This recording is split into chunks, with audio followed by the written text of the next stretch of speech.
しに膝を閉じて腰をフリフリ。さすがだな、幻惑の魔術師。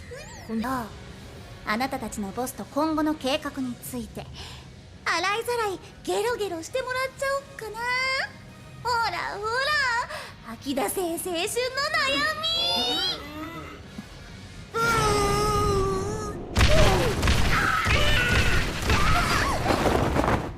So I think at this point, I just need to know, am I alone? At the end of the episode, we end with Rebecca. And if we pay attention at the end of the Sorcerer tournament, we see her father talking to I would put him in the hole of a suspicious looking dude, okay? Regardless, though, this is a guy that seems to be chosen, picked out by her father. And at the end of the day, you know, most of these kids are nobles. And in this era that is trying to depict, it's not uncharacteristic, I guess is the word. It's not uncharacteristic of nobles to be engaged or to be married off to other nobles or other noble families, or to be married off for a variety of different political reasons, you know? So it doesn't, like, stem anything crazy to me. So the reason that I say that immediately is I don't care. Like, they brought it up, like, as, like, we should be like, oh, no, Rebecca, oh, no, Ray, go save her, blah, blah, blah. It's like, at the end of the day, in the anime so far, Ray and us as the viewer, as Ray being, like, an extension of us, essentially, we have Amelia, we have Alyssa, we have Carol, we have Clarice, and then, was there anybody? I feel like there was one more. Oh, Lydia. You know, his master, his shisho, his teacher, right? So it's like, and then we have Rebecca. So it's like we have all these, you know, love interest, you know, potential love interest, girls that we can deem best girl or whatever. So it's like, if I'm in Ray's shoes, if you're in Ray's shoes, if the anime is trying to depict something, it's like, okay, if Rebecca asks Ray for help, that's one thing. If the anime says Ray's in love with Rebecca, that's another thing. If neither of those things happen, well, I guess there might be a third thing. Is she in danger? And I mean, like, actually in danger, you know? That's the third thing. If one of those three things aren't happening, it's like, don't stick your nose in it. You know what I mean? Like, as a viewer even, I'm like, I don't even want to see us go down this path unless one of those three things is in play. She asks for help, he's in love with her, or she's in danger in some time. And I mean, like, literally in danger. I mean, like this dude is whatever, or like she doesn't like him.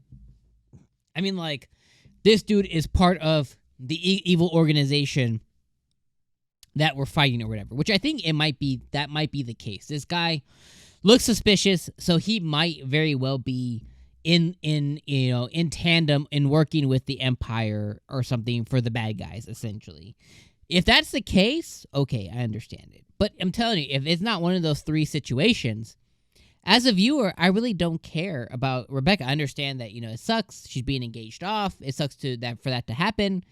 She's one of the 3 houses or 4 houses or whatever it is. You know, it makes sense that there would be some kind of political marriage in most of these girls' futures in some way, shape, or form. Unless they're the ones that rise to power and they're the ones kind of like making the decisions. But if it's the family, it's not that out of line. So, in my opinion, unless it's one of those 3 things, Ray, don't go stick your nose in it, bro. That's how I feel.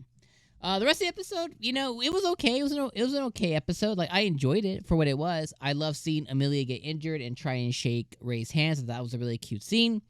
I love that she is still, Amelia specifically, is still flustered at Ray saying we'll be together forever. I really think Amelia is, you know, best girl. If I had to choose one, I'd probably go with my little elf girl, Alyssa, you know what I mean, if I had to choose one. Or actually, you know what, even Clarice, like, I like the little pigtails. It's really hard to choose. It would be one of those two. I think Amelia would be, like, the third choice. But, you know, in context of the anime, you know, it seems like, you know, to Ray, she's best girl. She's number 1. So it's like, put all your eggs in that basket, bro. Or spread your eggs around a little bit, I guess, you know. But, like, for the rest of the episode, I thought it was pretty good. You know, we see Amelia transform, do her rose code or whatever. Did I write down what her code was? She did a prima code, and her specific theory, her code theory or whatever they call it, was described as a chaos theory butterfly effect. It's apparently a unique sorcery that manipulates causality, and it basically it basically jams up reality and redepicts it in its mind. Now we did see Amelia kind of go through a excuse me. We did see Amelia go through like an overheat version of this as well. Basically, her engram was just being burned out, so she did bleed a little bit from the nose and stuff. But she ended up winning against Arian, so she did end up winning against her. So that was really cool. Then we saw the final battle, which was Rebecca versus Luca Forster, and apparently he's one of the 8.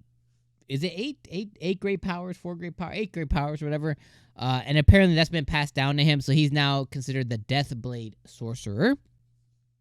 And he joined the tournament to show off for Ray, apparently. So weird. Like, tell him you got a crush on him, bro.